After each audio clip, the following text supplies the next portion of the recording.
Hello everybody and welcome back to Elementary Statistics Online at Frederick Community College. In this video, I will briefly go through the main concepts of Chapter 6, where we talked about normal distribution. Now, I have a pretty long video about this chapter posted on Blackboard, so this truly is just a quick review of what we've done. So let me remind you that we have notation for normal distribution n that has two parameters, mu, mean, and standard deviation. Okay, so some quick examples. Let's say we have the following formula.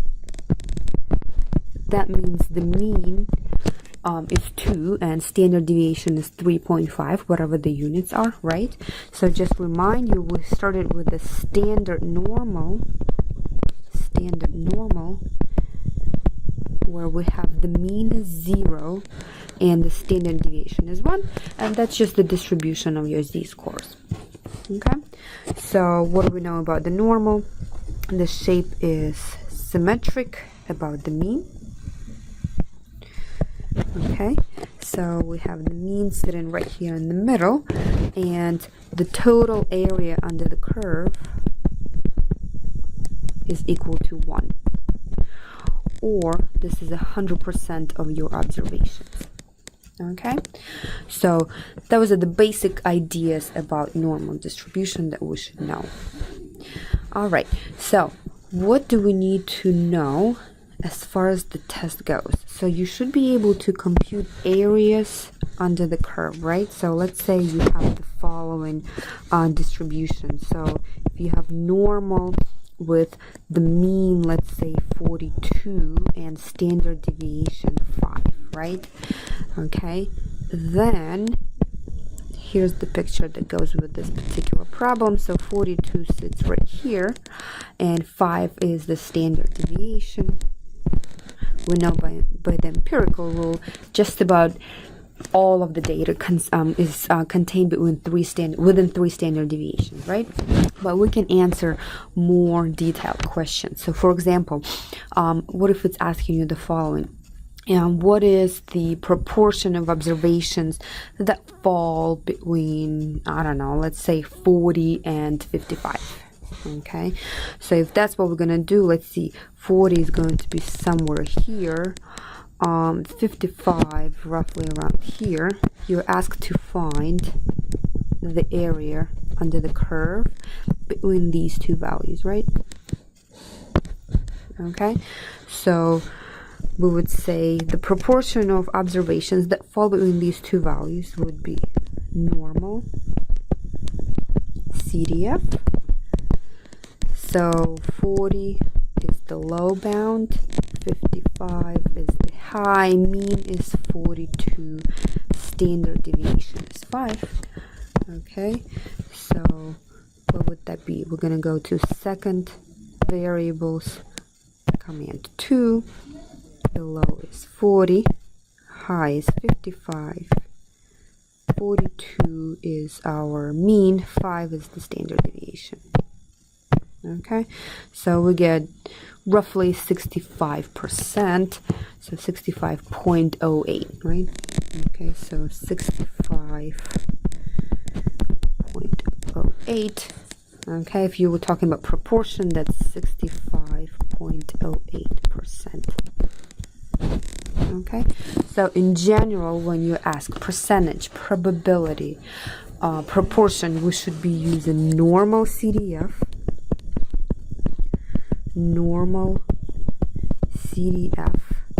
and then the syntax here goes low, high, or left, right, left limit, right limit, then mean, standard deviation.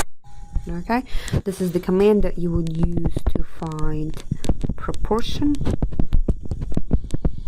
or percentage probability, right?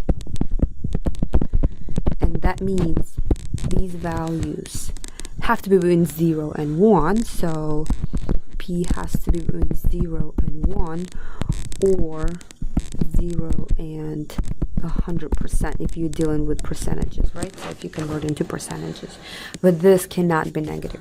Okay, this is area under the curve. It cannot take a negative value. Okay, so that is your first command that we've covered. Then we also might want to ask the following question. What if I'm still dealing with the same distribution? So what was my mean? Let's see, 42 and 5, right? So 42 is my mean and my standard deviation is 5. Okay, what if I'm asked to find the 60th percentile? 60th percentile.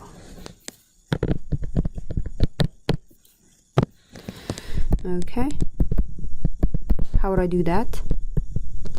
Well, we want to find what value cuts our distribution into two parts, okay, where this is the 60%, right? This part right here on the left, that's 60%, and this piece right here is 40%. Okay, then I will be using inverse normal, and I will plug in what, 0.6 as the area to the left of my percentile. Then mean is 42, standard deviation is 5. Let's go ahead and do that real quick. So we're going back to second variables, command 3, 0.6, 42 is my mean, standard deviation is 5. So 43, let's call it 3, 43.3.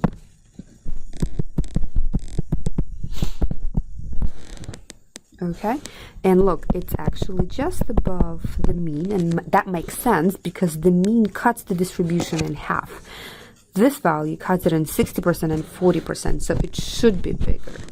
Okay, so that is your inverse normal command. So let's see, inverse normal. What's the syntax here? Area to the left. And that's important. Then mean, then standard deviation. Okay? And these values can be negative, and that is okay, especially if you're dealing with z-scores. Okay? So what would you use this one for? Percentile, then z-scores. You want to find the z-scores that cut your distribution in some portions, right? Okay, so inverse normal, normal CDF. These are the two main commands that you need to be using to solve problems that are dealing with normal distribution. One last thing that we're going to talk about. Okay, central limit theorem. The central limit theorem. What does that say?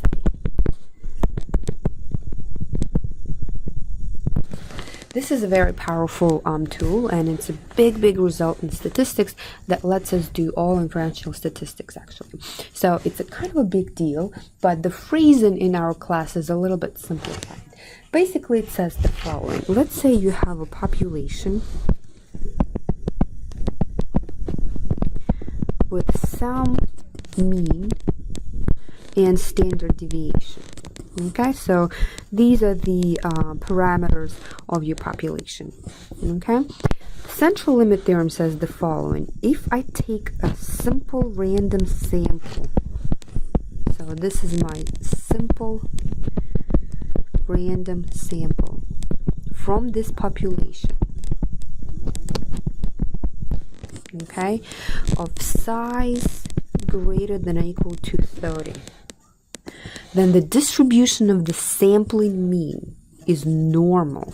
Okay, so then the distribution of the sampling mean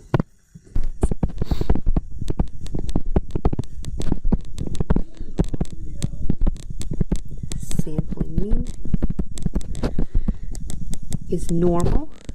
Okay, so we say it's normal, and what are the parameters? Well, the mean will be the same. But the standard deviation for the distribution of the sampling mean will be the standard deviation of the population divided by the square root of n. Okay? And this is a really, really powerful result. Basically, it says, okay, I don't really care what my population is. It doesn't even have to be normal. Look over here. I did not say that this population has to be normal. This could be any sort of shape. Okay, so we just need to know what the mean and the standard deviation is of the population. And if we take a good enough sample, meaning it's a simple random sample and it's large enough, okay, so at least 30, then we can make conclusion about the distribution of the sampling mean. So it's basically saying the mean is just the mean of the population, and the standard deviation of the sampling mean is the standard deviation of the population divided by the square root of n. Okay, and then you can use just your normal commands to compute all sorts of probabilities. Okay, so for application problems, when can you use normal distribution? Only if it says so. Application, let's make a quick note here. If it says that the distribution is normal, then we can do it. So if the population is normal, then go ahead and use normal commands.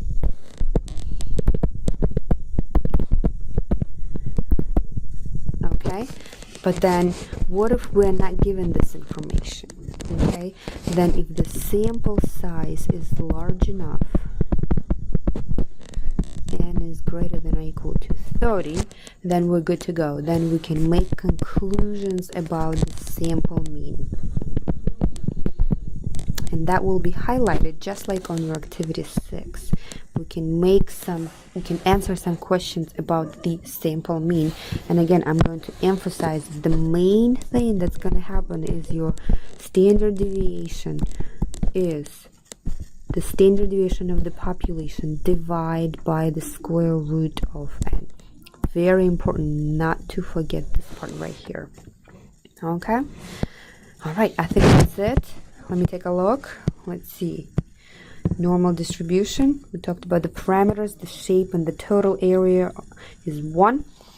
The syntax for normal CDF command, the syntax for inverse normal command, and how to apply the central limit theorem.